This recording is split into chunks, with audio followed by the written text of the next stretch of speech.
Hello, everyone. I'm Dr. Robin Stearns.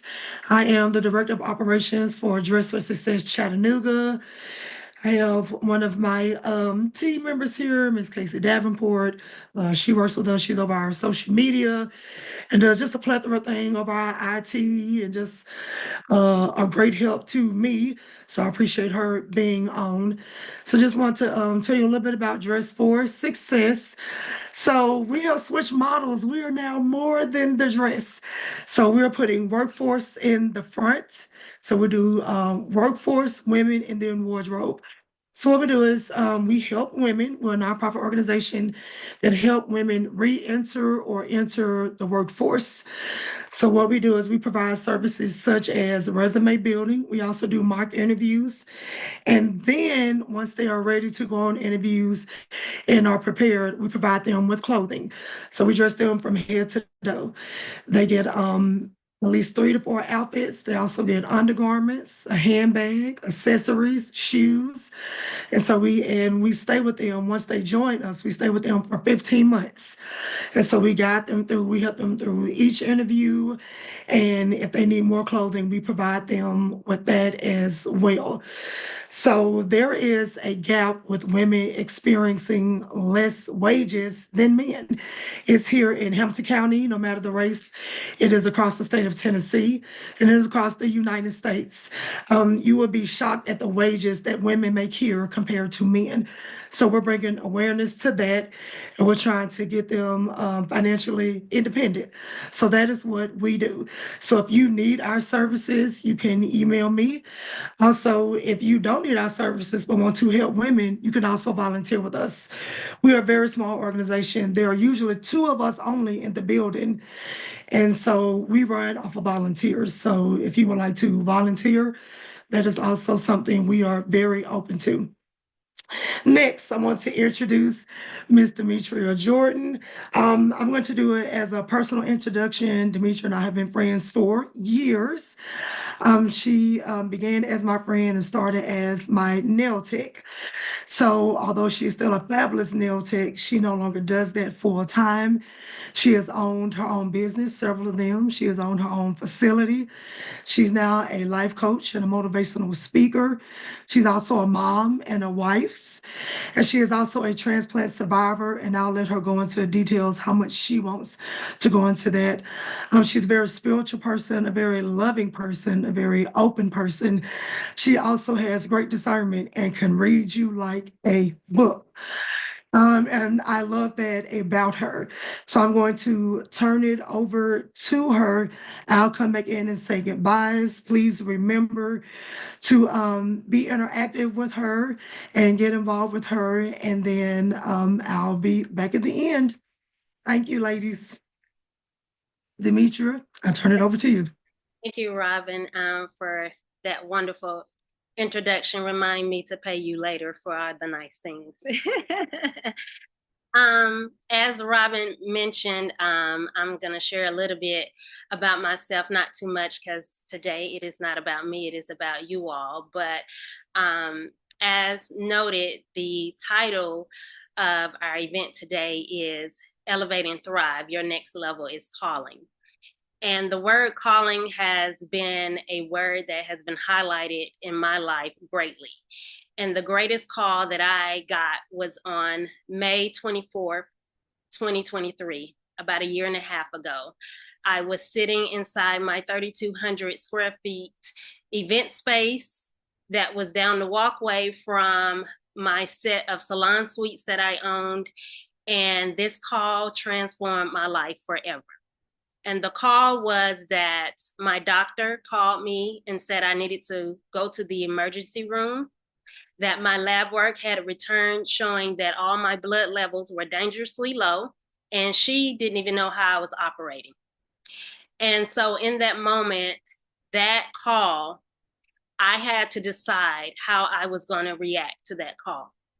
And that call turned out to be a 5-day stay in the hospital where it was determined that I had something called myelofibrosis.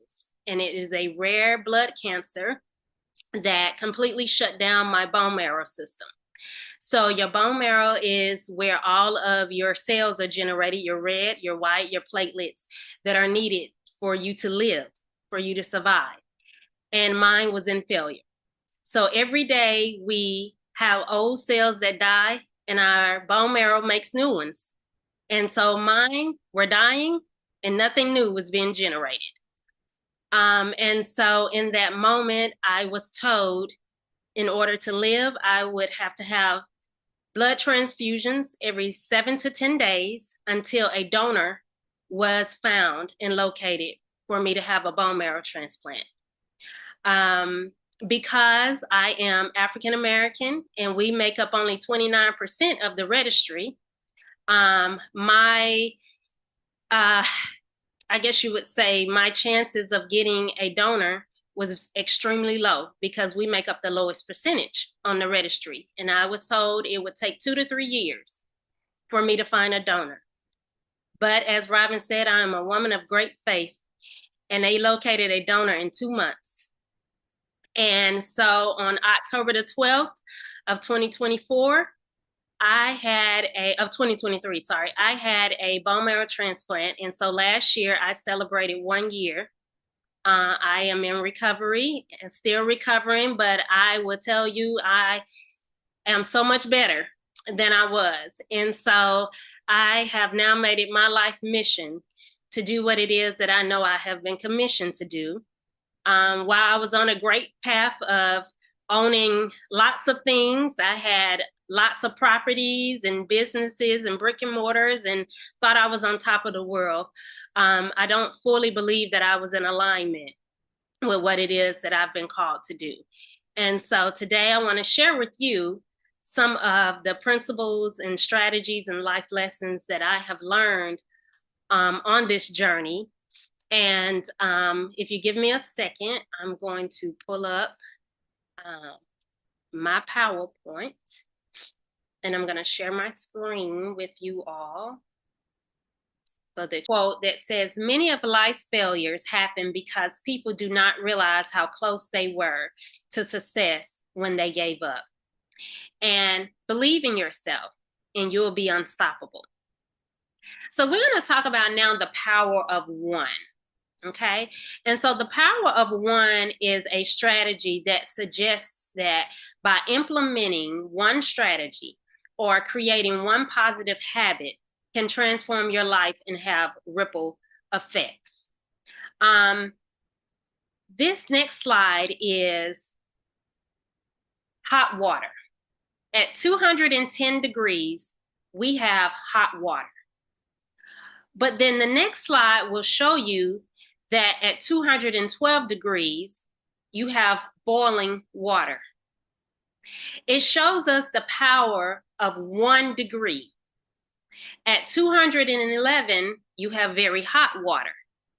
But just an increase in 1 degree, you then have boiling hot water.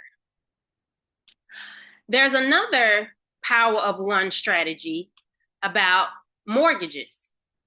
By making one extra mortgage payment a year can cut 7 years off of a 30-year mortgage.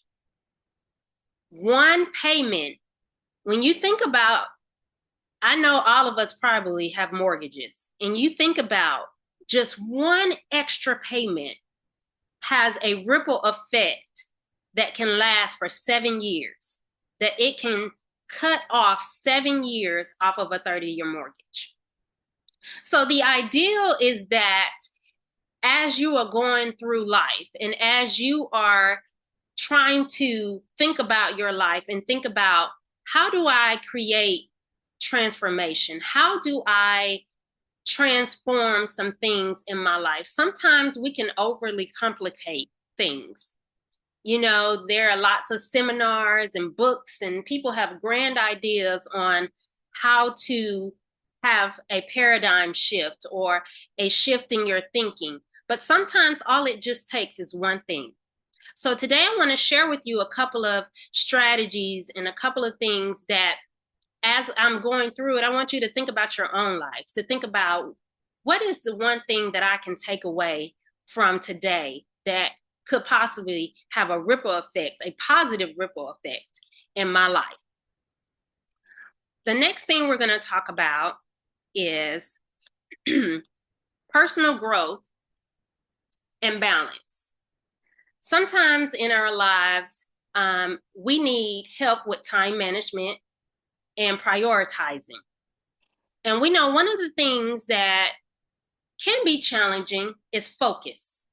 Sometimes we are challenged with so many outside distractions, and we all have busy lives, and things are competing for our attention. And so being able to focus is a critical skill that we all need and can use in both our personal and professional lives. Especially us as moms. We know that children can be very demanding. Their schedules can be very demanding. It can be very demanding as a wife. And then you throw in all the other hats of things that you have to do, then it becomes very challenging. And so one of the things I want to introduce to you is called the Eisenhower box. Have any of you ever heard of the Eisenhower box? Have any of you ever heard of that?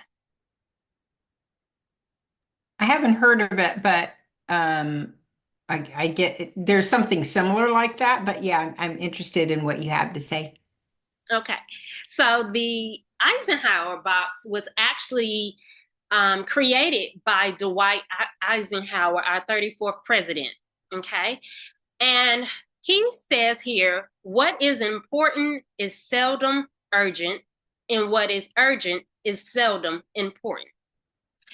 And essentially, what he discovered was, as being the president, that his time was always on somebody else's time, right? You can imagine being the president of the United States. How many people are vying for your time? Everybody's urgency must be his urgency. And so this is something that he developed to come up with to try to help him to delegate and understand what's most important and what's not important, what is urgent and what's not urgent.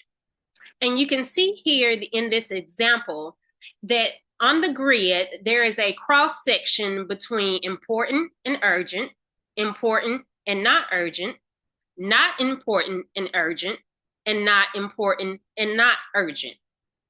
And the concept here and the idea is that before you start your day, when there are tasks and different things that you know that you need to do, is you use this as a way of prioritizing what it is that you're going to do for that day.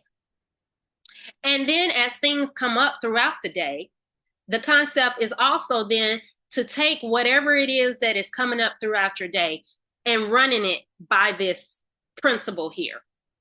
Is this something that I need to do? Or is this something I can decide to do?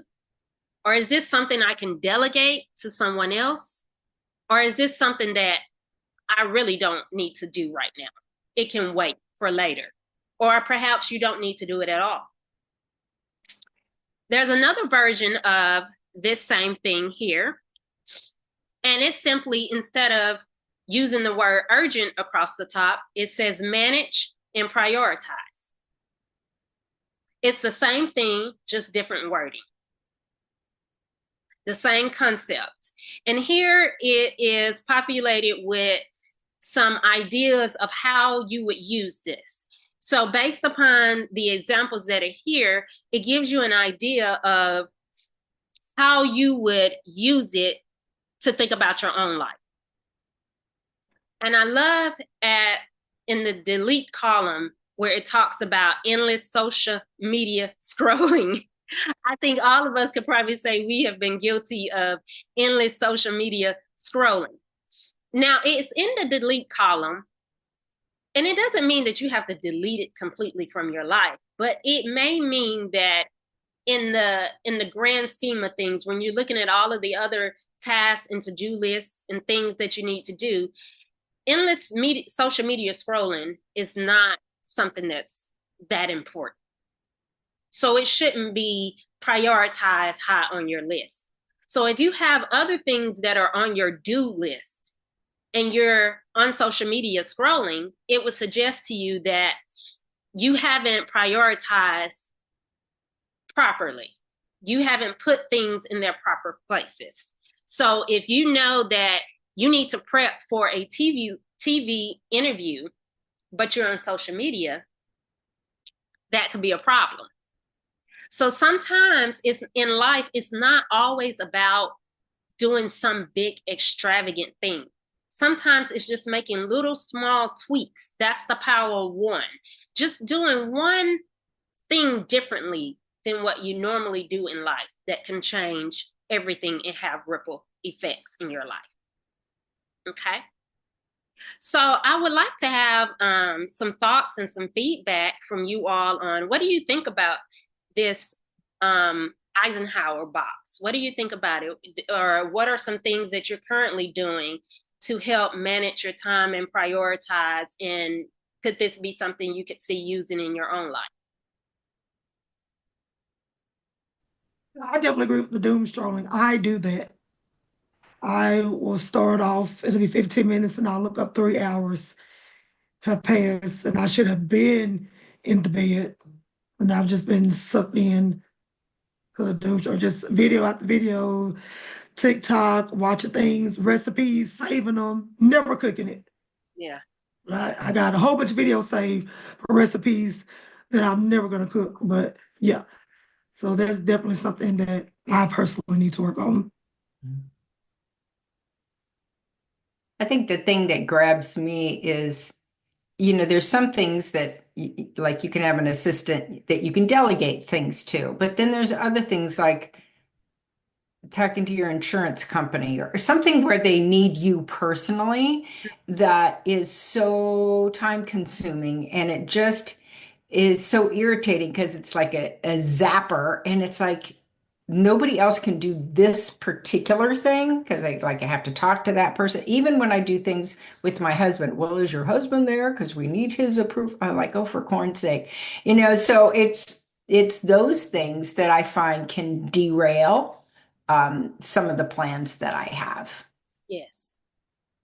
Yes. And so how do you plan when your day is kind of derailed? Does it just throw your whole day off, or are you really good about not letting it ruffle you and just going on to do it? And Well, I'm one of those kind of anal people that I do time blocking anyway. So on Mondays, I have like an hour and a half that's designated as administrative days. So those are the things where I do all that weird little stuff, or doing my Style Tip Tuesdays or whatever needs to be done. Something I do that in that time block. I'm just amazed at how long some of that stuff takes. And most of the time it's, being on hold or something that's annoying like that. Mhm. So fortunately in my calendar, I do set that time out to do those things.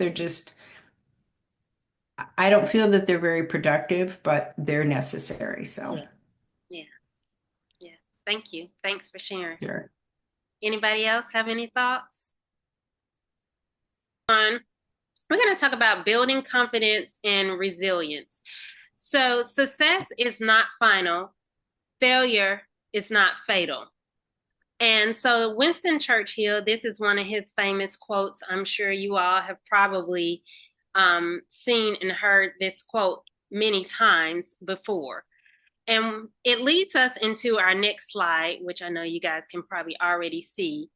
And there is something called the power pose. Has any of you ever heard of the power pose? Hmm. Yes. Somebody said yes. Oh, sorry. Yes. So the power pose, what is it that you know about the power pose? I'm interested to hear your thoughts before I go on. So what I know about it is it's a stance that you are when you have an image, whether it's a headshot or something like that, where you are looking directly into the camera, and it is a confidence that comes through visually. Yes, yes, you are exactly correct. And along with the power pose, it comes from the world of psychology. So it basically is what she said. It's a pose where you stand almost like if you see the lady on the slide, the first lady in the top left hand corner, where she has her hands on her hips and she's Mhm. looking at herself in the mirror. That is the ultimate power pose. And what it says from the world of psychology is that when you take that stance and you look at yourself in the mirror and you say positive words and positive affirmations to yourself, that it is an instant confident booster. So a lot of people will you can call it like hacking a confidence hack, where before you go on an interview or before you are to take pictures or before you're supposed to, have maybe a big presentation, that this is something you can do that would instantly boost your confidence. It's almost like you become your own personal hype woman. You're hyping yourself up and you're taking this stance, and this stance says to yourself that I am confident. And so, along with that, I have some affirmations here that I wrote out. I wrote out 10 affirmations. And these affirmations are something that you can use and you can say to yourself every day. I have up there a 30-day challenge. And so I would like, if any of you want to, participate in a 30-day challenge. And for 30 days, take these 10 affirmations and say them to yourself in the mirror every day for 30 days. And after 30 days, I can almost guarantee you that you will feel differently about yourself. You will feel a little bit more confident in your abilities to do certain things. Because the other thing that sometimes can keep us from going to our next level is something called imposter syndrome. Have any of you ever heard of the imposter syndrome? Yes. Yes. You said yes, Robin. So tell me about what you've heard of imposter syndrome. So, okay, so you will put me on the spot. So yes, I have heard of, for me as a Black woman, it just feels like kind of uh code switching. So I don't know how much I buy into it. You assimilate to what is around you. You have to adjust who you are or what you feel like you need to do for a certain situation. Mm-hmm. Kind of. That's That's that's what I that's think. part of it, because Yeah. imposter syndrome is saying basically I don't belong here, or I'm not able to do whatever it is that um, I have been maybe called to do. Maybe I don't belong in this room. Maybe I don't fit in this organization, and it's really self-limiting beliefs that we have sometimes, where we have created this scenario where we are inferior to other people, where we don't have this self-confidence to be in those rooms. And so we begin to doubt and think that, hey, well, maybe I don't belong here. And so, yes, I could see how, as a woman of color, sometimes that can come across, right? So if you are the only woman of color in a room, sometimes you can feel like I don't belong in this room. And sometimes um, situations from the past can also drive that, right? So if you've had previous situations where people have made you feel like you didn't belong in that room, then yes, when you are in that room, then it can create that same, type of situation in your head, right? Because of the past experience. Yes, yes. Someone has a question? Go ahead.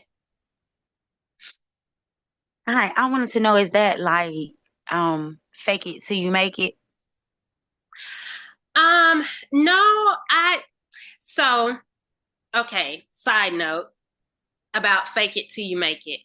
Sometimes people feel like faking it till you making it is there's a fine line between having confidence and faith that I can show up as the person that I want to be versus being fake.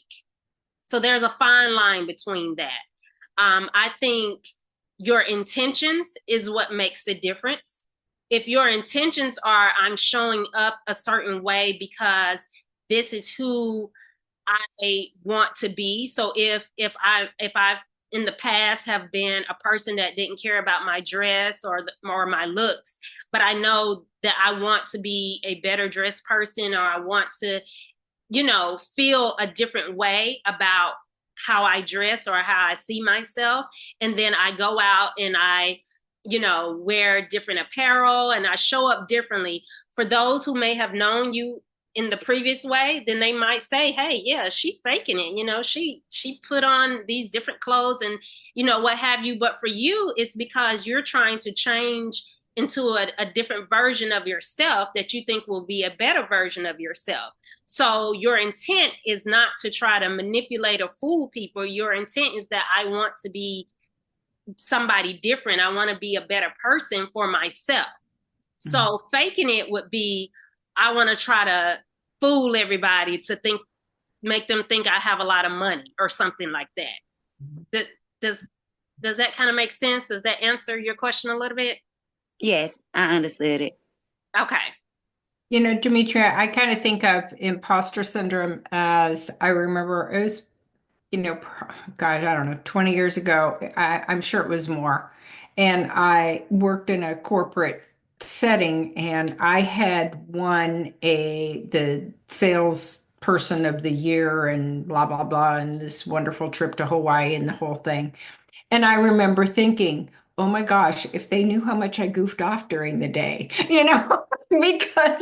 but obviously I did win it because I did, achieve what I was supposed to achieve. But in my mind, I thought, oh my gosh, I don't know that I would even, how did I get that? Because I'm really not, I didn't think I was that good or that, whatever. So I had all this little committee of voices going into my head at the time. But yes, I still went on the trip though. Yes. And that's a perfect example of imposter syndrome. And so here I just share a few little strategies on how to overcome imposter syndrome. Number one, reinforce a more positive self-image. So self-image is different from self-confidence. So we talked about self-confidence in the last slide. They're related, but they're different. And here's how. Self-image is a mental picture or perception you have of yourself, which includes your beliefs, your thoughts, and feelings about your appearance, your personality, and your abilities. It is often shaped by personal experiences, feedback from others, and social norms and standards. A positive self-image can lead to greater self-acceptance and a healthier outlook on life. Self-confidence, on the other hand, is the belief about in your abilities and judgment, right? So it reflects how much you trust yourself to take on challenges and to pursue goals. Self-confidence can vary from situation to situation. For example, you may feel confident in your professional skills, but less in social situations. Okay, especially for me, like I am naturally an introvert.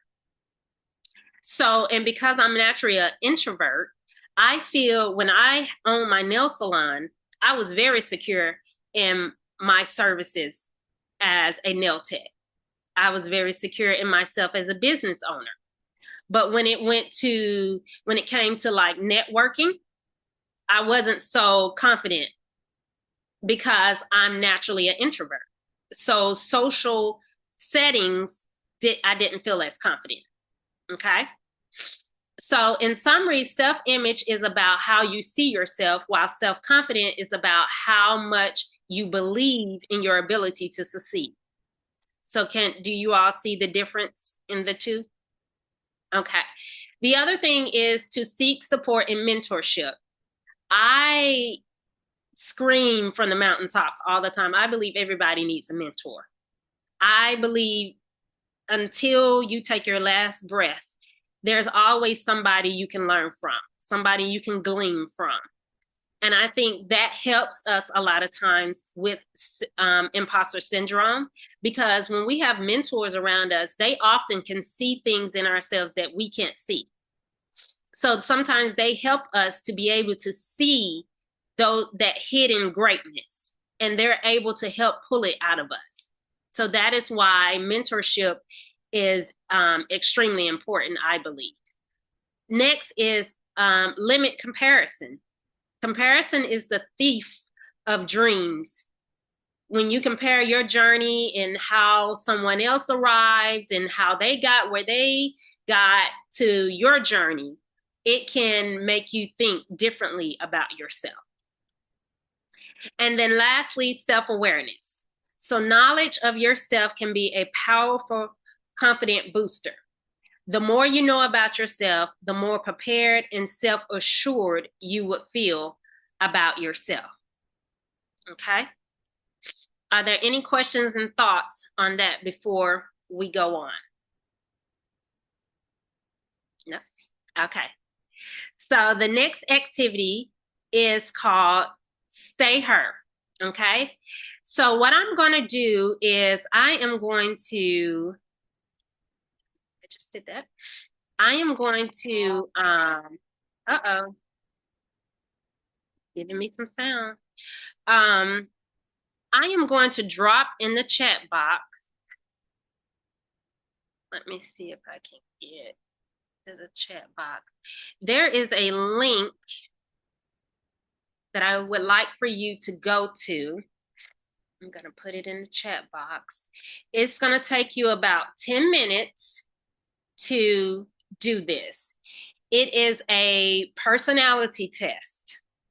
I'm sure some of you might have already taken personality tests, but if you could, I would like for you to take this personality test. It'll only take about 10 minutes.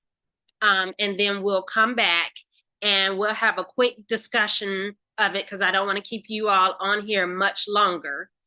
But does everybody see the link for the personality test? Yes. Okay. If we can take about 10 minutes to do that, and then we'll hop back on. So, and if you need to take a break real quick, that'll give you time to take a quick little break. But it'll take about 10 minutes, and then we'll come back right a little after 7, like 7:01, we'll come back, and I want us to have a discussion about it. Any questions? Okay, I'll see you guys back at 7:01. For me, I'm going to share with you all, I was advocate, INFJT, advocate, okay? And the reason why, let me turn this music. I don't know why this music is still playing. Let's see if we can get this off here. Okay, there we go. The reason why I wanted you guys to do this is when we were previously talking about imposter syndrome, right? One of the ways to overcome imposter syndrome is knowing about yourself. Because when you know about yourself, that gives you a level of confidence to know that when there are certain behaviors or certain actions or certain thoughts that you have, you either know, hey, this is a part of my makeup. This is a part of how I was designed. And therefore, you can be a little easier on yourself. And then also to know where there may be some areas for improvement, right? So for me, being an advocate, it means that I am a quiet visionary, often serving as inspiring and tireless idealist And I am a rare type of open mind and imaginative person. And I have care and creativity. And then it talks about how I have empathy for people, and I have a way of really creating harmony among people. I'm always the one who wants to get everybody to hold hands and sing Kumbaya. That is me.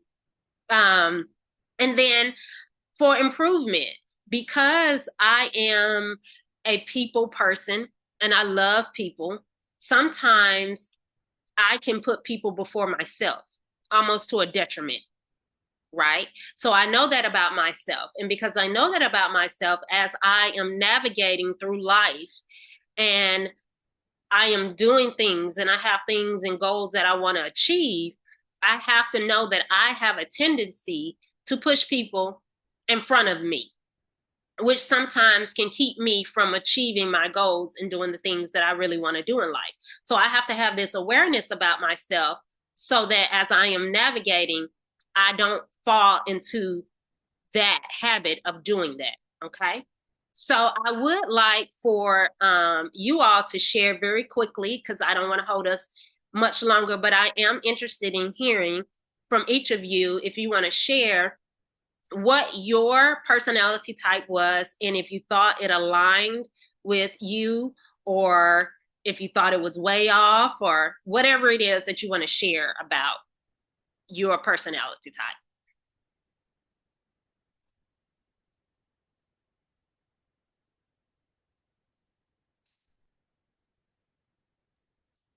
I can share mine. Okay. Mine was Commander, ENTJ, Mm-hmm. and it aligned with my personality, or with me. I think what my issue is separating myself, because I have that boldness, and a lot of people are intimidated by that. Mm-hmm. So I mean, I don't know what the other side sees, but I know it leads me into a space of isolation, because um I've been called mean, I've been called too demanding, she do too much, and all these other things. But when I tone myself down and not be so bold, I guess, then I feel sick to my stomach. Like I'm not being true to myself, but I'm also not around other like-minded individuals that are bold as I am. Mm-hmm. And so one of the things that I had discovered about knowing myself, because I am a very sensitive person. So I am very in tune emotionally with people. I can pick up on people's emotions and feelings very quickly. And because of that, sometimes people labeled me as being too sensitive because I could pick up on the way people feel. I always say it's a blessing and a curse to have it, because it helps me sometimes to be empathetic with people, because I understand they're hurting, I understand things that they're going through. But at the same time, it also can cause me to get my feelings hurt, because I don't know if what I'm feeling from them, if it's towards me or if it's just something that's going on personally in their lives. So I'm sharing my side of it with you, because what I had to do is I had to learn how to not take things so personal, because you are who you are and you can't change the core of who you are. Can we be better versions of who we are? Absolutely. All of us can always be better versions of who we are. But at the core, you can't change who you are. So that's why you probably feel sick sometimes when you try to be somebody that you are not at your core. And I think you just have to find It's not always easy. It may take some work, but you're going to have to find a way to be okay, number one, with who you are and how you were created.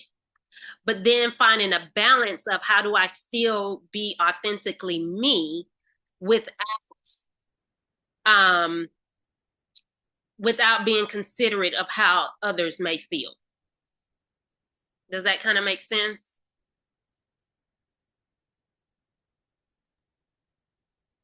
Uh, yes and no. Get it? Because I have the empathy for others. It's just the boldness. Like, I'm not rude. Is when my discernment is heavy. Like, if I'm in an environment, um, and I'm an extrovert, but if I'm in an environment that I'm not feeling that space, I trust my discernment. So I would leave, and people would be like, "Oh, that was mean. You left without saying anything." Or, but if I had said something, then it would have been a problem because my boldness, I would have had to speak out on the things that I saw that were wrong in this environment. You get what I'm saying? Mm-hmm. So I can't even find other people that are bold like me. Mm-hmm. But right now, it's like I'm in a room by myself and I'm just being bold with myself. Let me ask you a question. Do you journal? Yes. Okay. Because journaling sometimes is a very good way to get out the boldness and the things that you want to say that you may not think would be wise to say to a person face to face. So sometimes when you can write it down and you can journal it, sometimes that'll help you get it out so that you don't feel like you're holding it in. Because there are times sometimes where wisdom may say it may not be wise for me to say what I really want to say. And it's not about suppressing yourself, but it's just using wisdom to say, in this setting, in this moment, I may not can say what I really want to say. And then later on, just taking it to paper and getting it all out. So you've said everything you wanted to say, and you didn't have to offend anybody or make anybody feel uneasy. So that's just one strategy. And it's not going to happen overnight. It's going to take some time to find your balance. That's what life is. It's always trying to find that delicate dance and balance. But I thank you so much for sharing because that was bold, to share and be open about that. And I appreciate your transparency in sharing with us. Anybody else want to share?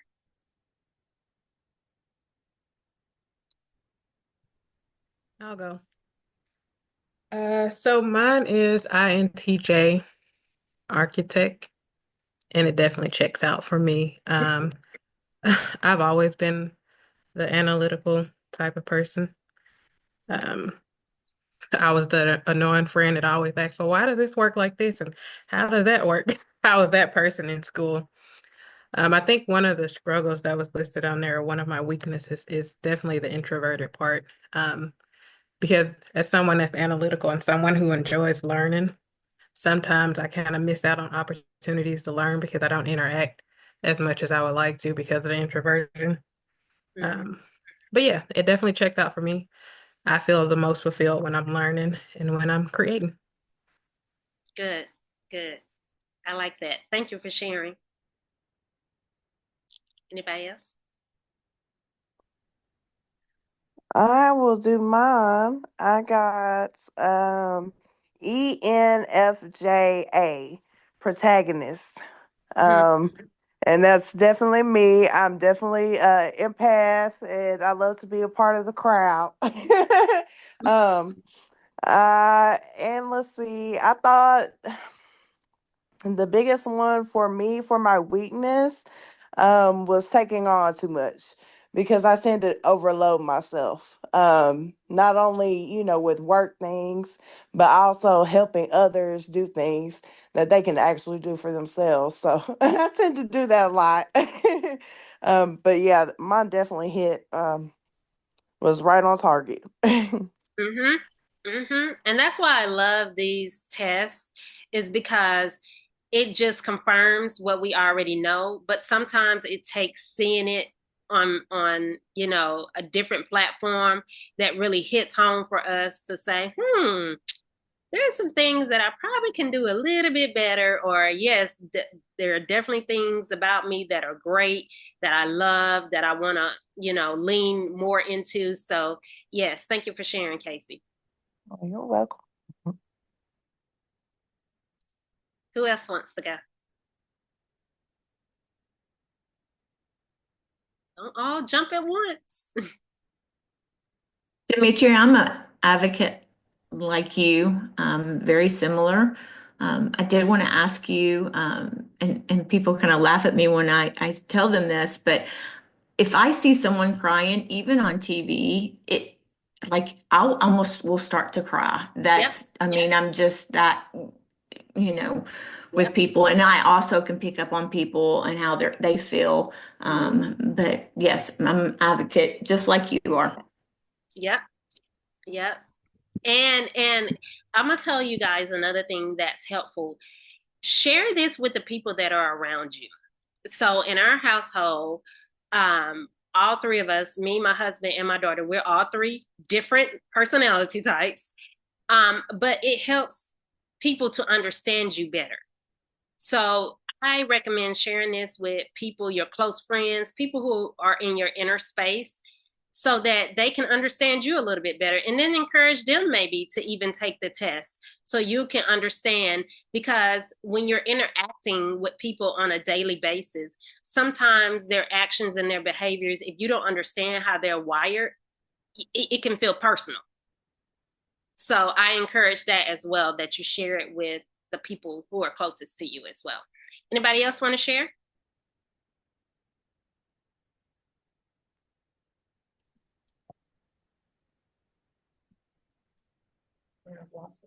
Oh, sorry.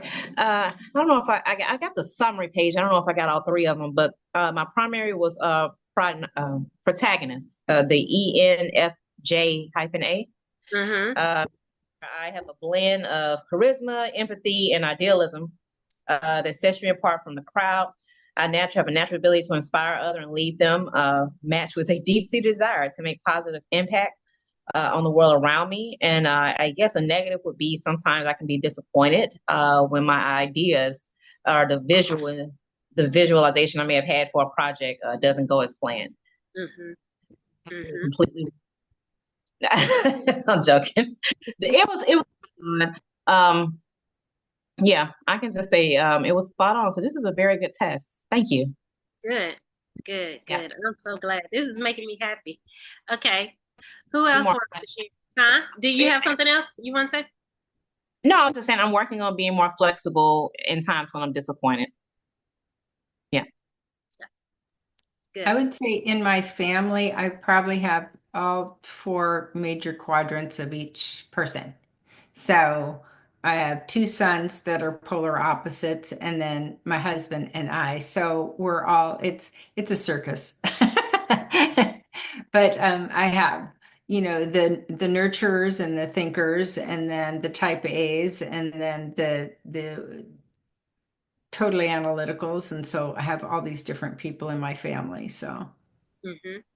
it's fun. It is.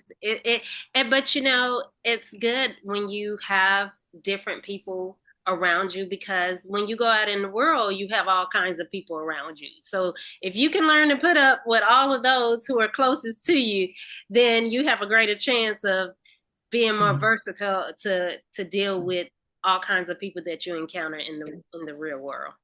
I think it helps me to communicate with them better when I know what their natural connection is. I mean, one is more empathy and story and nurturing, and then the other one is just get to the facts. Just get there. So it helps me to communicate with them a little bit better. Mm-hmm.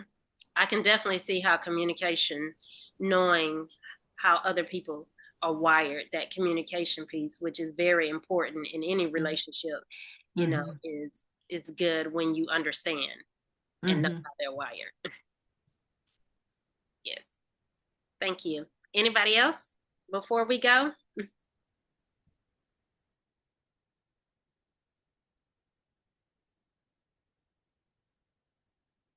Dr. Stearns, I'm going to put you on the spot. Yes. You want me to go? Yes. Oh, sweet. So I am a campaigner, ENFP. So I had to say that slow because I also have dyslexia, so all these letters are confusing. They're getting twisted up in my brain. Okay. As an ENFP campaigner, I am a vibrant force of enthusiasm, creativity, and idealism. My mind is constantly a whirlwind of ideas and possibilities, each more exciting than the last. I approach life with an infectious energy that draws others to me. My charisma is genuine. My charisma and genuine interest in people make me a natural connector and an inspirational force. My curiosity knows no bounds. I don't know if I believe that. Um, you have an insatiable appetite for new experiences. Two-way, yes, kind of, and perspectives. My openness combined with my vivid imagination allows me to see potential opportunities where others might not. I'm not just a dreamer. I am a dreamer with a mission driven by a deep-seated desire to make the world a better place. So I agree with that for the most part. So I am a dreamer, although I feel like I don't complete dreams. I don't do a good deal with the follow through. Um, I do believe I am a natural connector. I do believe that I'm very much a people person.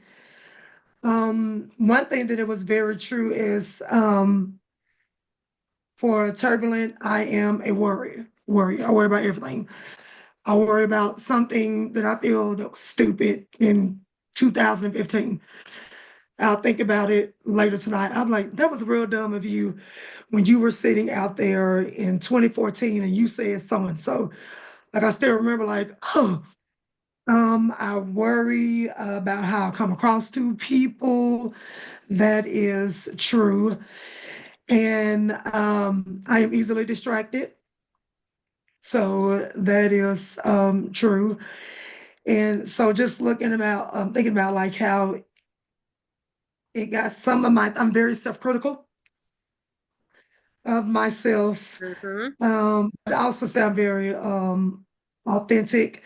And sometimes I base my decisions off emotions instead of facts. I do tend to do that. And I'm very critical of myself and I hold myself in not perfectionism, but I do worry about how I come off to others and if I'm going to mess up. So yeah. Mm-hmm. Yeah. Yes. Thank you. Thank you for sharing.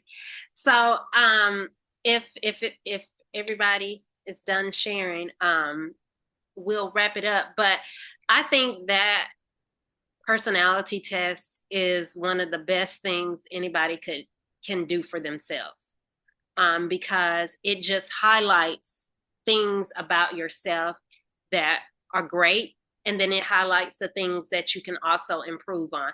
Also, if you read further, it'll also give you like career choices that align with your personality type. There are some other things. They have paid options to get more things, but I think the free option of what they give you is phenomenal by itself. But when we're thinking about next level, these are the types of conversations and the type of information and knowledge that we need for next level, and how it can help us navigate. As Robin mentioned, sometimes she can be self-critical.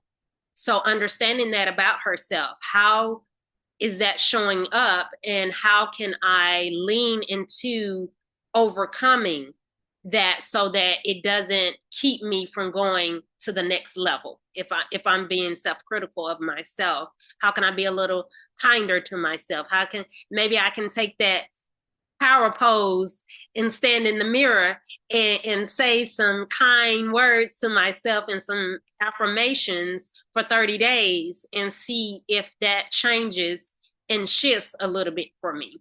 So I hope that in this hour and a half that I have just shared something when we go back and think about and wrapping up the ideal of the power of one. Just one thing that you can do starting tonight, starting tomorrow morning, even if it's just maybe working up 10 to 15 minutes earlier every day to map out your day, to think about the things that you need to do.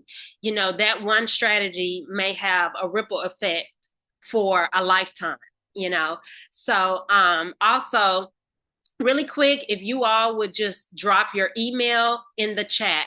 There are some other worksheets and forms and handouts that I did not get to, but I can email them to you so that you can have them. We were going to talk about goal setting. We didn't get to that part, but if you'll just drop it in the chat, then I can email that to you all later on. Also, if you all, I'm on all social media platforms if you want to connect with me. I'm going to put my email in the chat as well. My website in the chat. You all can join my newsletter and sign up on my website so I can stay in touch with you all. I thank you so much for your time. I'm going to turn it over to Robin so she can get you all out of here.